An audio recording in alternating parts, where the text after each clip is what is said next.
Wisdom Inquiry, point number 11. Make peace with your past so it won't screw up the present. This was a piece of advice that my sister passed on to me.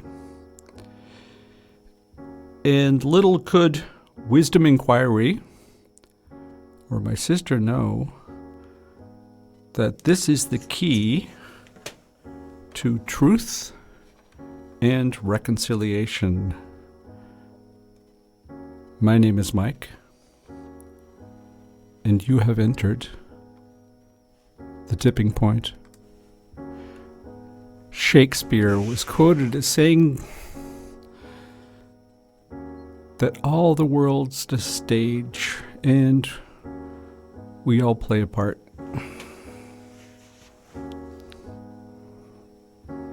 This is the third part of a series tied to the concepts of authority, obedience, and renewal. And we started the series in raising the question, so what kind of nation do we actually have? Are we a nation of thinkers? A nation of consumers? A nation of bureaucrats?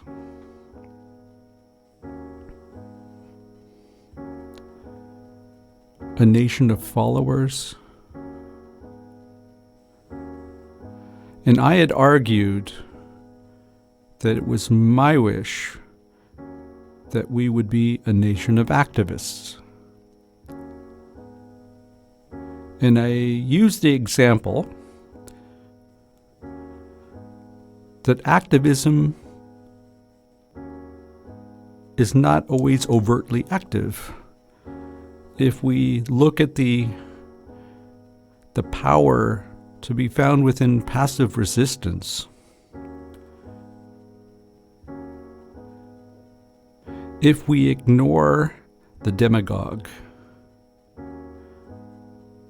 if we refuse to follow conventional wisdom, or what is considered to be conventional wisdom at a certain period of time in society,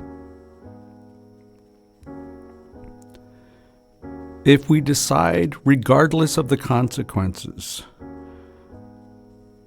that we are to follow a path that we believe is right, that the power of these decisions, the power of these actions are not to be discounted. And basically that's where we left part number 1. And we continued on this foray in describing Hannah Arendt, who was actually very prophetic in a number of ways. First, being able to recognize that of what took place in the 30s and the 40s, primarily here in Europe, but not exclusively in Europe,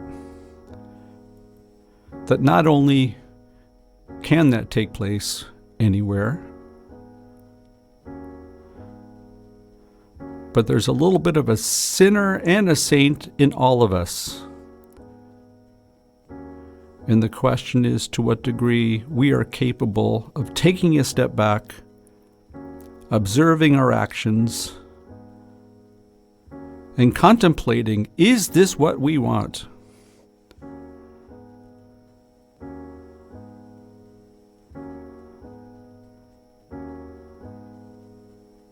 She got a lot of flack for making such pronouncements in reporting the trial of Adolf Eichmann in 1961, where she talks about the banality of evil, that evil is not necessarily flamboyant.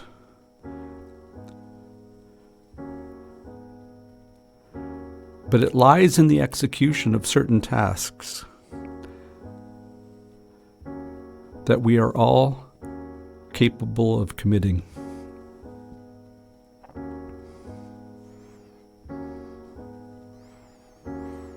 I alluded to the challenges tied to my past of the United States, and the objectives of the 1619 Project, an initiative that was taken up by the New York Times to clarify certain perspectives tied to over 400 years of history.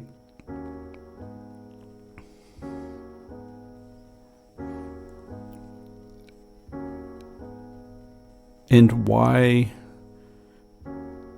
the struggle tied towards race cannot be solved without us coming clean as to what has actually happened. Otherwise, we continue in schlepping the narrative of the lost cause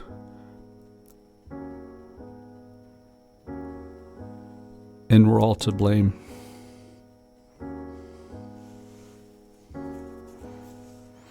I continued in discussing the experiments that were taken up by Stanley Milgram, who was also influenced by what Hannah Arendt was able to put together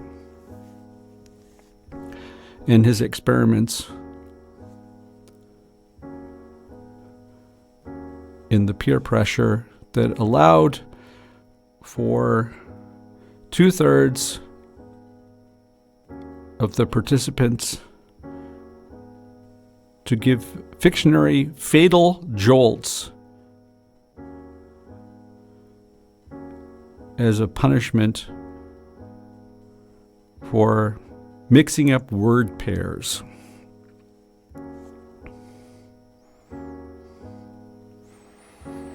And today I'd like to talk to you about another experiment that took place. Milgram's took place in 1963. The ones that I'd like to talk about right now, took place in 1971. And they're commonly referred to as being the Stanford Prison Experiment. And they were concocted and led by a gentleman by the name of Philip Zimbardo, who was a professor at Stanford University. And he wanted to piggyback on some of the results that Milgram came up with, among others, as to what the reaction would be from quote-unquote normal people if they were suddenly confronted with a situation not too dissimilar to that of what a number of individuals were confronted with here in Europe in the 30s and 40s. And so what did Zimbardo do? He came up with a group of white middle-class males that were all in their early to mid-20s. So the idea was to collect a homogeneous group, and they were paid $15 a day for participating. The experiment was to take place for a total of 2 weeks.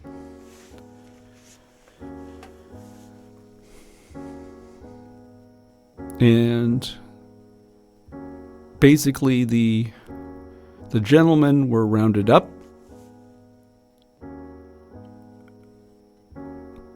with police being called out for certain crimes that they allegedly committed, and were all brought to a certain spot at the Stanford campus, the basement of the psychology department, which was converted to be a jail.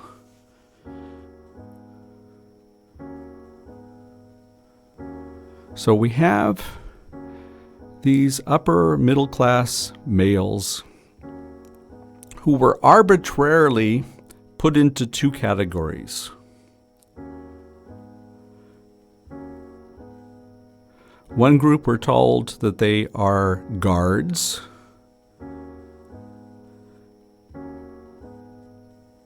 and the others were made prisoners. And as mentioned, this was performed completely arbitrary. So on one side we have the guards,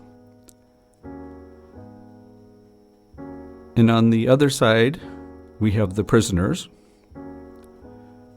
All of the individuals participating knew full well that this wasn't real.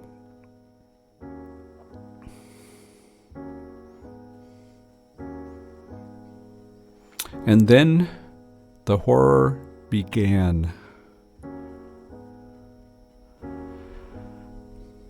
Even though they all knew that the experiment was something staged, they all had no problems in slipping into their personas. So that would mean that the guards would act as guards, and the prisoners would act as prisoners.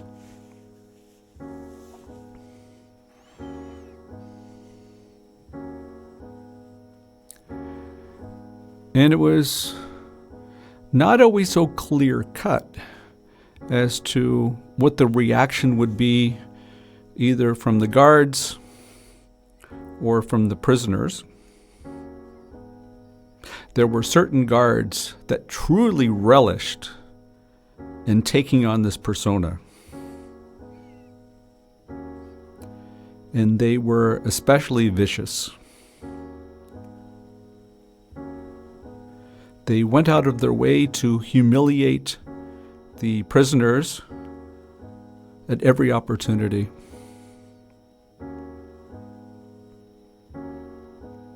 And without being given the playbook, they quickly came up with some very effective techniques that had been used before, and unfortunately used after. Case in point, one of the exercises was to strip the prisoners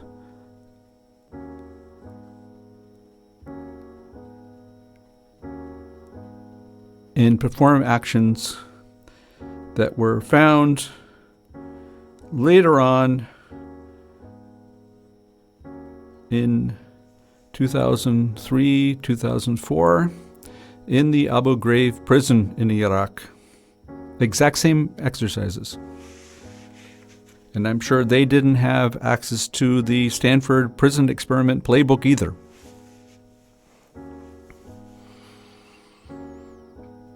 And it wasn't enough for the guards to act like guards.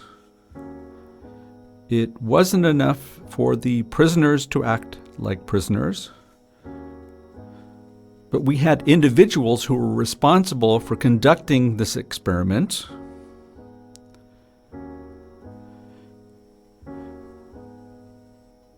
And with the objective of efficiency, they were not capable of seeing what was going on and continued in following the objectives of continuing with this experiment that was supposed to last for 2 weeks.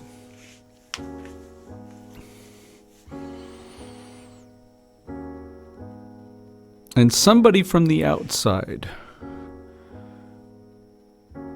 who was not tied to putting this concept together, who was neither a guard nor a prisoner, came into the basement within the psychology department of the Stanford University that was converted to be a temporary prison, and she came out and she said, "Stop the madness!" She had to insist that somebody pull the plug on this experiment, because by continuing with this experiment, certainly they were proving that they were efficient. But I raised the question, what kind of effectiveness are we talking about here? And so, the Stanford Prison Experiment was discontinued after 6 days.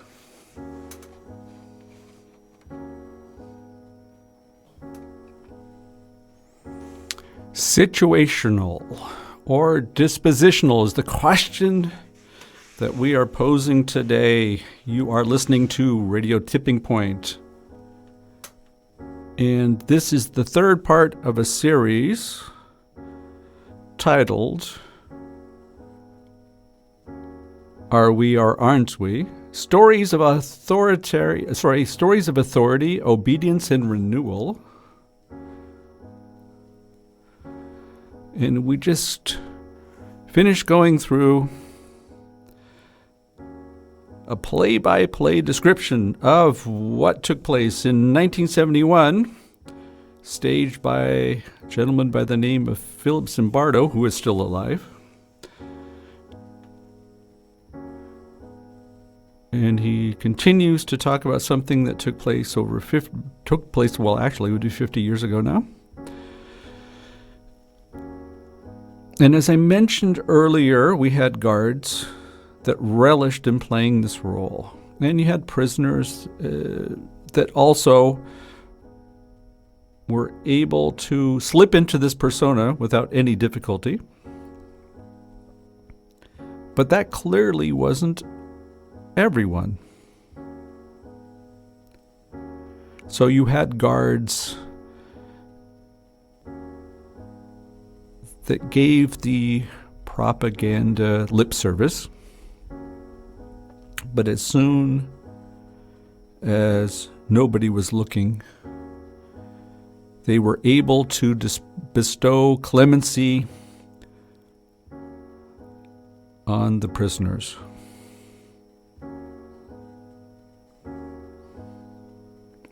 And you also had prisoners who were able to diffuse some of the guards in that they were able to show some mercy towards the guards in this particular situation.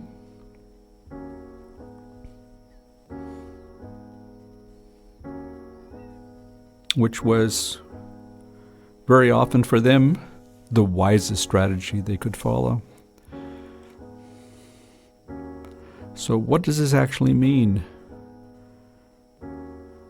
Some were hardcore and others were not.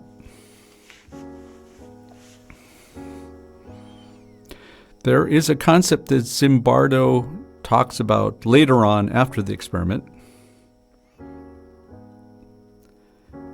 And he refers to two categories of individuals, or maybe they're not two unique categories to individuals, but maybe taking both these parts, we're really looking at the composite of what we are. And I'm referring to the idea of situational and dispositional. Let me go ahead and describe what these two terms are about. To put it in the vernacular, situational means that you are affected by your environment, and due to some forces that you're directly confronted with, you will react in a certain way. So following this analogy, if indeed we were to change the situation, that would mean that we would be able to change the behavior of the individual in question. And then we have dispositional, which basically, to put it very bluntly, means you were born that way. And of course, we've noticed over the years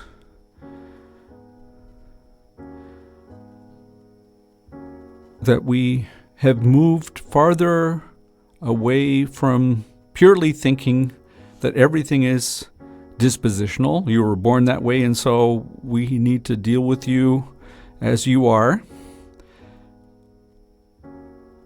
And we started taking much more of a nuanced approach, understanding full well that some of it is situational and others are dispositional.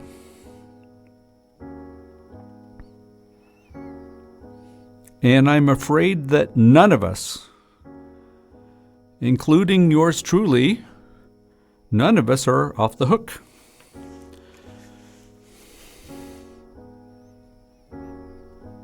Which leads us all to a number of questions.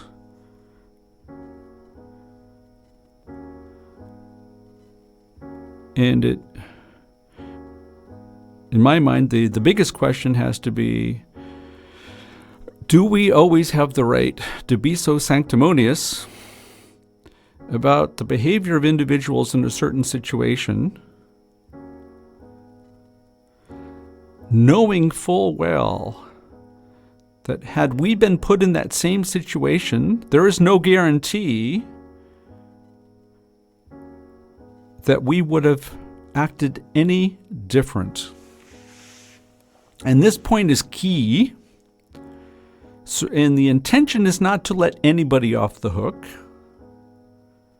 But when I say not let anybody off the hook, then we should not let ourselves off the hook, understanding full well that we carry these traits within ourselves.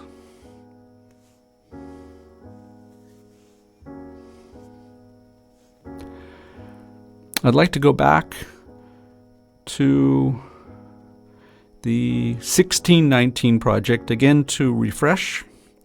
This was a project that was undertaken by the New York Times to review and revise the narrative. And for those of you who are familiar with history, it was 1619 when slaves were actually brought to North America.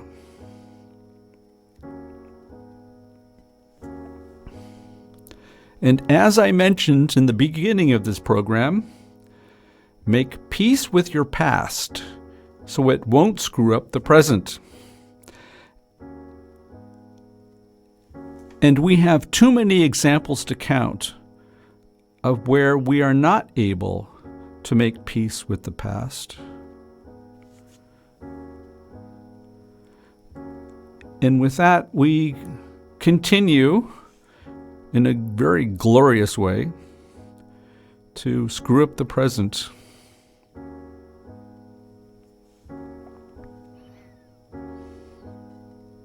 Part of the problem is a certain narrative that we've taken on that conveniently forgets the perspectives of others. So I'm going to ask you right now to join me in going back in time, and I leave it to you to pick whatever time it is that you're going back to.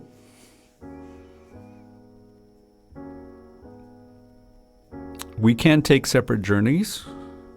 And in fact, I ask you to pick your own because I believe that one would be the most effective. And so, can we go back in time and can we take more of a collective viewpoint and understanding it from a we perspective, not necessarily just from me and my tribe, but all the other tribes that are around.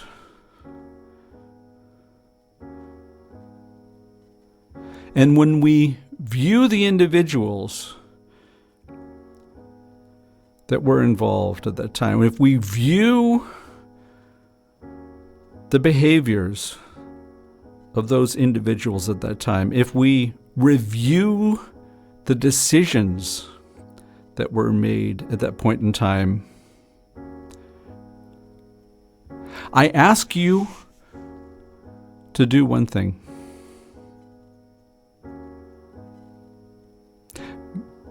Bring them to the present and see if you can treat them as human beings. So if we're treating them as human beings, and if you agree with me, tied to this idea of the situational and the dispositional, then you would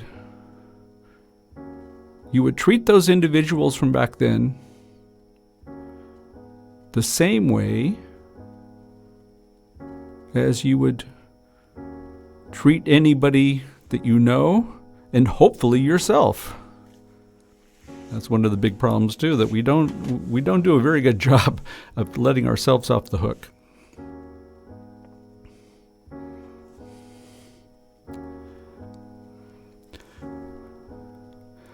Part of this idea of making peace with the past means that we have to understand that we by nature are imperfect. And that means those people before us were as equally as imperfect as we are today. And this is a fact that cannot be disputed. But we truly struggle in looking at our history from perspective. Because the real problem is that once we are able to debunk a myth, like the lost cause fallacy, still reigning in the southern part of the United States, once we're able to go ahead and debunk a myth, then our world is shattered because we built everything up in our minds based upon these myths that we just don't want to let go of.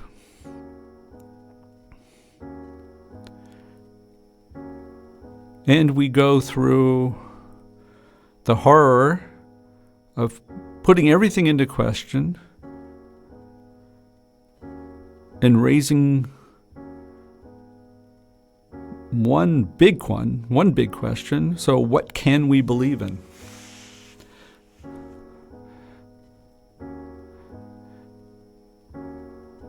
And this is one of the bigger problems that we have in coming to terms.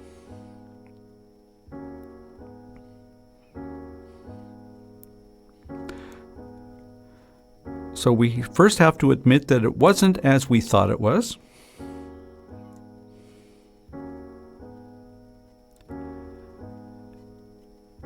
And then we need to forgive them. We need to forgive them for being human. And while you're at it, go ahead and forgive yourself for being human, because I think that is also part of the problem. It's not just what took place in the past, but we have this propensity of carrying guilt around with us, and we need to let it go So give yourself a break. Go ahead and forgive yourself on that one too. And only at this point in time, folks, only at this point in time are we capable of actually making progress.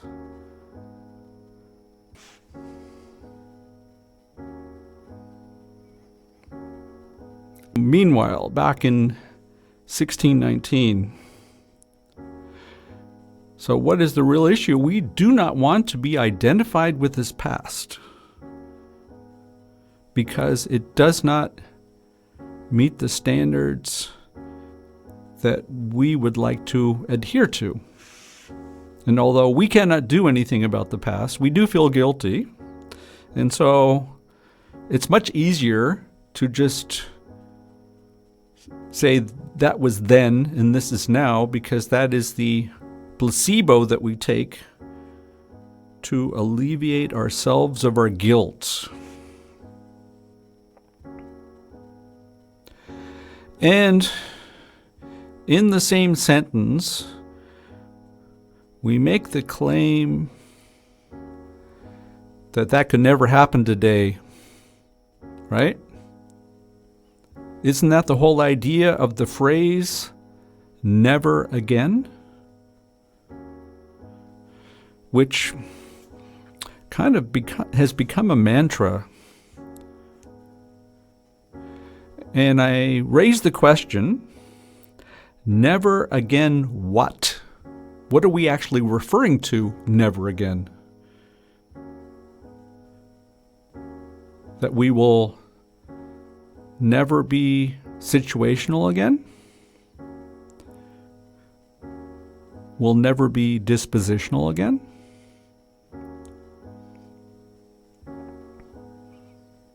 Do we even know what we should not do again?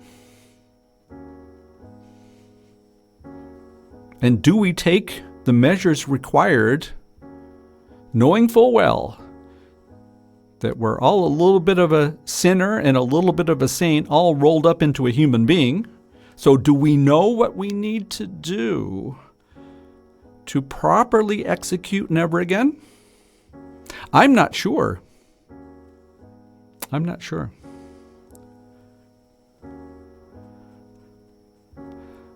I do have some ideas, though, of some steps that we can take.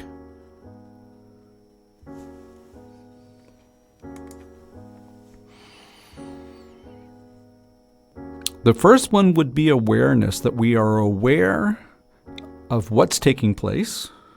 We are aware that we are a little bit of a situational and a little bit of a dispositional saint and devil. We eliminate the myth and we get rid of the pontification that we are better than those what they did before, because that one I really question. And we cut out the one-size judgment. And in fact, when we look at history, we will realize that there were many more perpetrators than we care to admit, but that doesn't really fit into the narrative, so we conveniently leave these parts to the side. And of course, we know without perpetrators, we have no victims.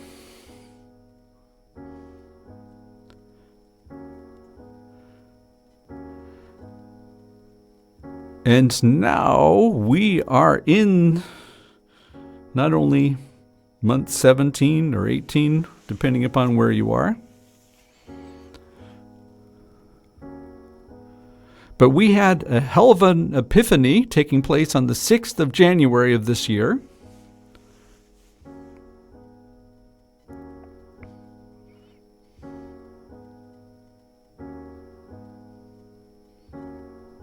And Hannah Arendt really talks about all of those things that took place on that day. And I raise the question to all of you, never again paramilitary forces? Never again vigilante justice? Never again, because that can't happen here? Never again, because it seems that some of us are simply just above the law. And so, when we look at that past, and we look at the narrative that we've convinced ourselves of, basically we're talking about the way we never were.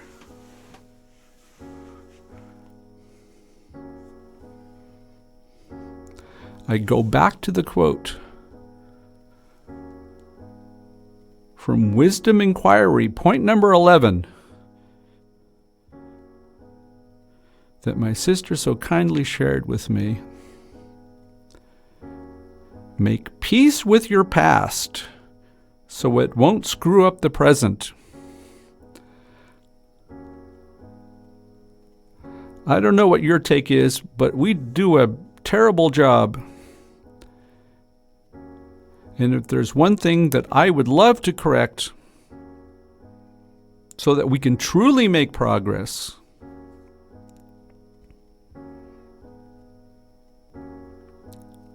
let's go out and bust some myths for a change, shall we?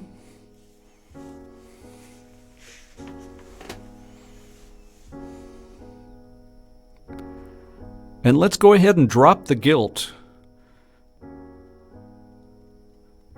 for those things that, first of all, we can't do anything about.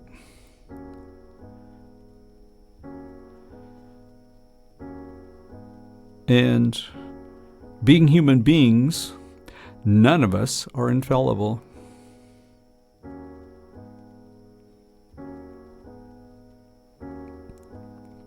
And that doesn't mean that we forget. Quite the opposite. But we use this as a benchmark to understand that for us to make progress, for us to make this place better, that means that we need to come to terms with the past. Now, this coming to terms with the past takes on different levels, of course. I've been referring to it primarily from a historical perspective. But I would argue the same rules apply to us as individuals.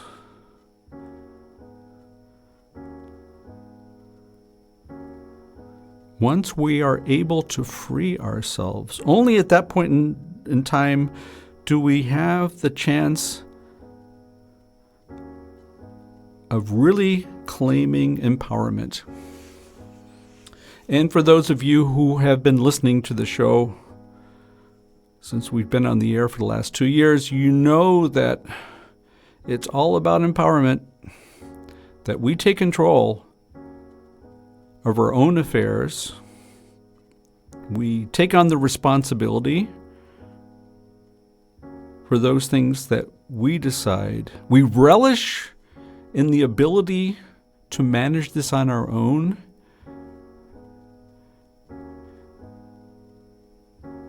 And we get a rush from watching us improve. So I think, in closing this series, that's what I wish for all of you.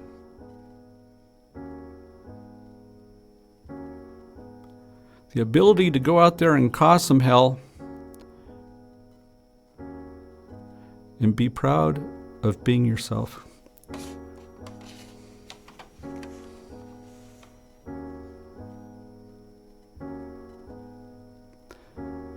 Thanks a lot for listening.